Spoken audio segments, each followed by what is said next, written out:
Ooh, hey everybody, how you doing? Oh man, it's a yucky day here in the PNW. Look at this. Oh, rainy. But I forgot something. I had to run up to the house to grab this out of the old CK Knife and Tool storage facility. Oh, and you're a little wet. There you go. Oh man, oh, okay, we're dry. Yes, there's a table, if many of you guys didn't know. Kids and I made this table. We bought a Hobart welder a little while ago, and we did a little project. Threw out a little video, kind of showing what we were doing and learning. We got a bunch of projects going on with this table. Well, we're doing it on the table. But hey, that's not this video, is it? No, let's get inside the shop and get this knife wrapped up, because this is Alex's knife. This is Alex's Kiritsuke. That's right. Boy, oh boy, this Kiritsuke has been super popular.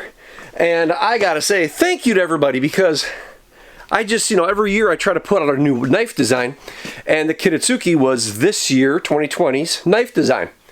And I was like, wow, I can't believe it. I sold more Kiritsukes than I did Santokus, carving knives, and chef's knives combined. Now, the second most favorite is the Santoku. That is a very big favorite for everybody. But man, oh man, let's see here. What am I trying to do? I am going to try to get organized here. I've got some Kit Badger knives getting worked on over here, and I have Mark's knife that'll get shaped up later today, and hopefully shipped out today or tomorrow. But I had to go up and grab a t-shirt for Alex, because Alex is a good customer of mine. And I had to get you your Alex, your extra large Alex. I had to get your Alex extra large.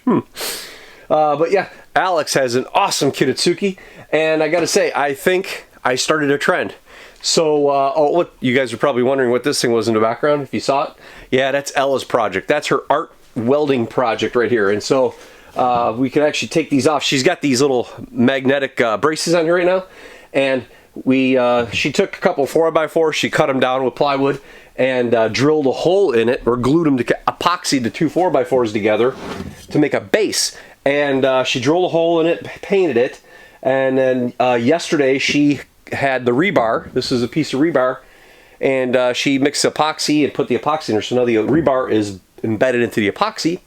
And she's making an art project. We're not filming that like Ben. He did his art project for welding, and he just would come out here and do it on his own. He's not really big into the videoing and stuff like that. I guess teenage boy, he doesn't like that kind of stuff.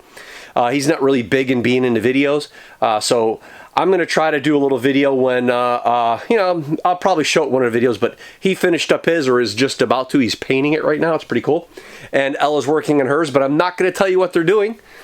I'll do that in another video. Hey, let me get you guys set down. Alrighty, let me move Ella's art project out of the way right there. And I have to get Alex a box. I'm gonna have to order more boxes. Oh, sorry about that, Alex. It's a little dusty, but I'll have to clean that off in a second here. Okay, I'm sorted. Sorry for that little delay. Yes, had to get the box. I gotta order boxes. I have a bunch of the medium size. I got 3 different size boxes. Usually I have like a small, and that's for Jaspers, and well, mostly just for Jaspers. The Jaspers and Skinners when I used to sell those. I think these will fit. Yeah, the Kit Badger knives, they fit inside there. Actually, these even fit in those bubble bags too. But they fit in this Warrior Poet knives. They fit in those little boxes. And then medium sized boxes are what I do my Bush knife, I do the Kiter Works knife, I do my Rogue, my Renegade, the Montanas, other knives like that. Maybe if someone ordered a t-shirt or some other product, I could put in a larger box and ship it all out. And then these are the extra large, or small, medium, large. These are the large boxes, and these are for the kitchen knives. These are for like Amaroks. These are for the chef's knives and kitchen knives, all different types of kitchen knives, carving knives, stuff like that, because they're longer.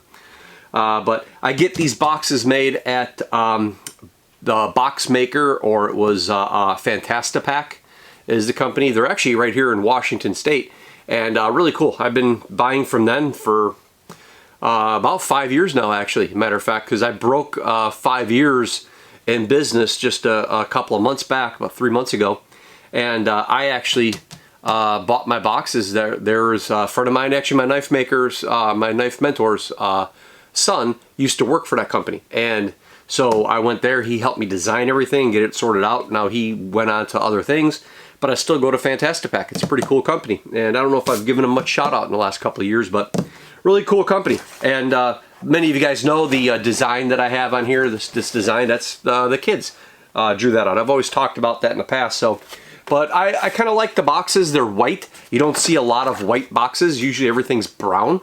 So it's more expensive to buy a white box or to have the box made white.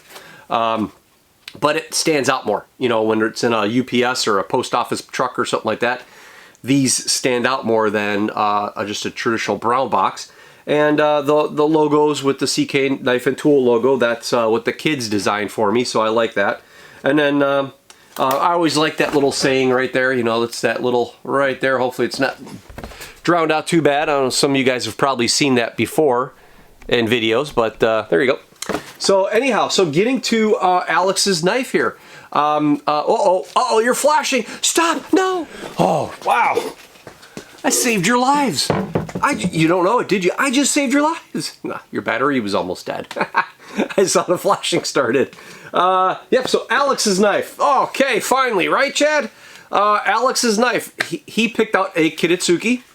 And the reason why I say I think I started a trend is Alex picked out the Curly Koa. Yes, once again, a Kiritsuke made in Curly Koa. Stabilized Curly Koa.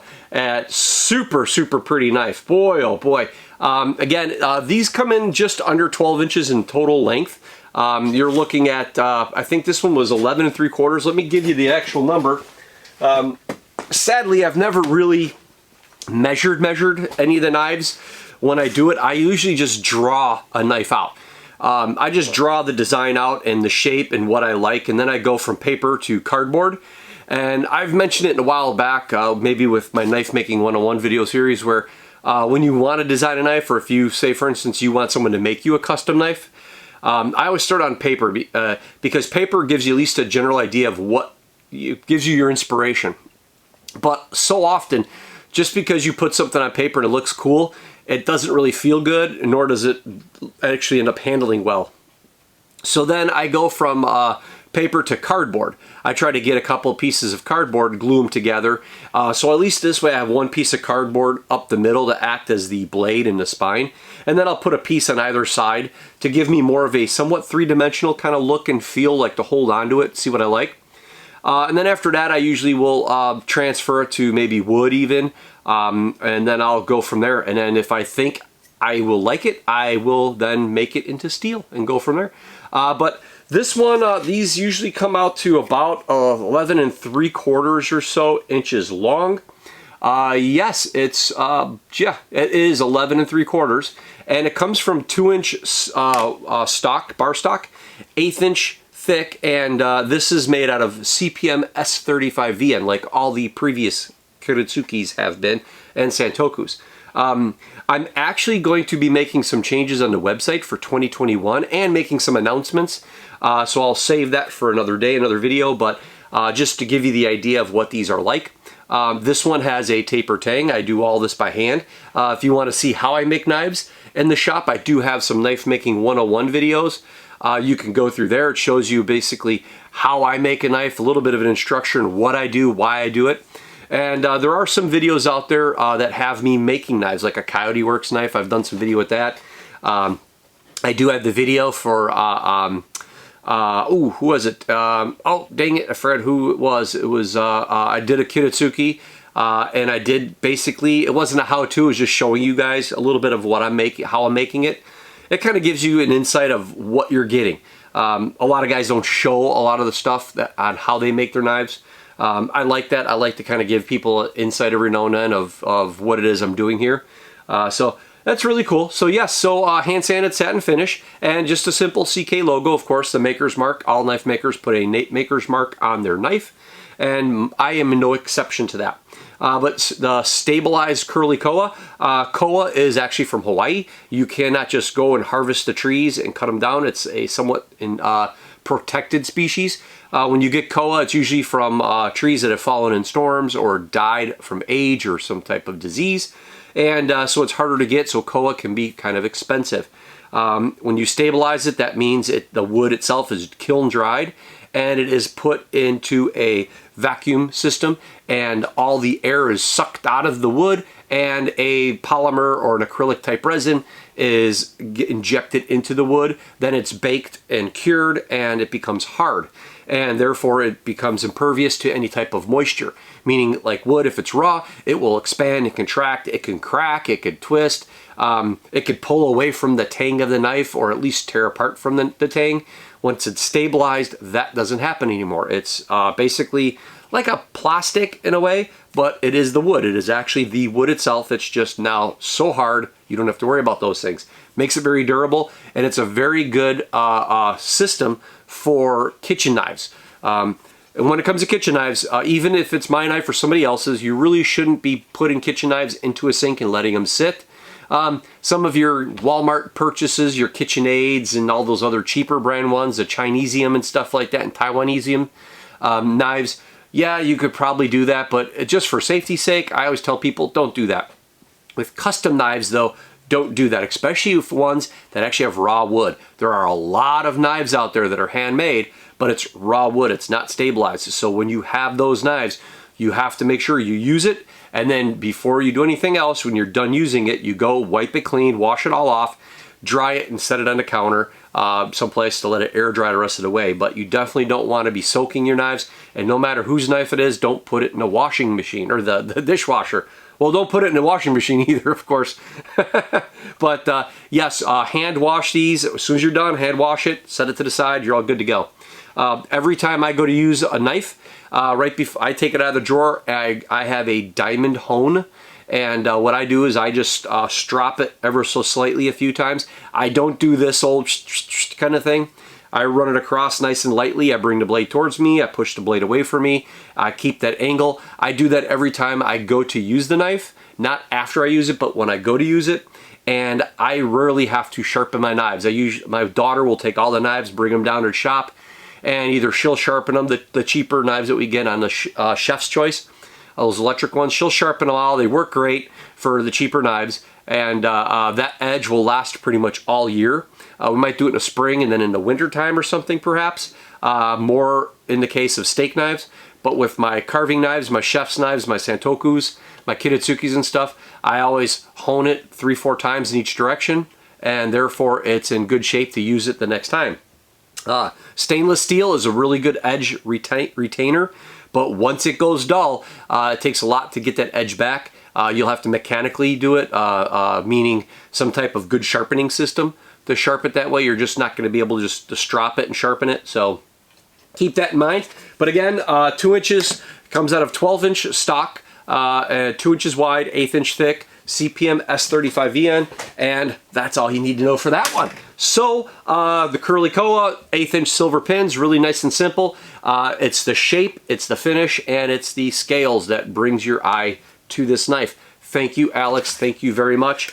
Just a simple Kydex wrap. I do this for all of my kitchen knives simply because I don't know if you're going to put it in a butcher block or if you're going to have one of those magnetic boards that you can stick this up on your wall. That'd be really cool to have. I just don't have a lot of wall space in my kitchen, but they make those little boards and such that you can take this, so it's like a magnetic strip underneath a piece of wood, and it sticks like this, and it displays all your knives. Really pretty. My buddy Thaddeus with Black Fox on the grinder, he has something like that where he shows off some of his handmade custom knives that he's been given or has purchased in the years.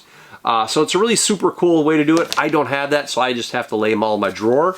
So with that being said, I use my wrap on my Kiritsuke, and that's what this is for. So Alex, when you go to put it back in, just make sure you do spine down, blade up, so no one cuts themselves, and it goes in nice and easy, just like this. As I'm showing you, I'm trying to concentrate, but it closes just like that. When you pull it out, it's usually pretty easy. So it's got some tension, just pull it out like that, you're good to go. But again, anybody that buys my knives, go spine down, do this, and then it suits. See, I'm trying to do this on the camera at the same time. It's, here you go, goes right back in like that. What a poor example.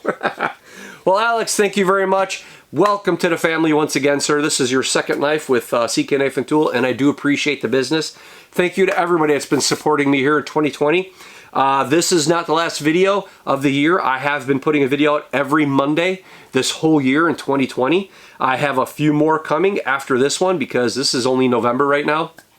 So I got a few more, but keep an eye out. I think it'll be next week's video. Not this Monday, but next week Monday's video. Keep an eye out for that one. Huge announcement and a really good deal. And then in December, I have a big announcement, a lot of changes with CK Knife and Tool. That's going to come out in 2021, as well as some really cool things that have happened to me this year in 2020 that I've been holding on to. So I'm going to share that all with you in December of 2020 as you're watching this video right now. So again, thank you everybody. Do appreciate it. So remember, like, share, subscribe, all the good stuff. Keep me from the bottom of the YouTube bucket. We'll see you guys later. Bye.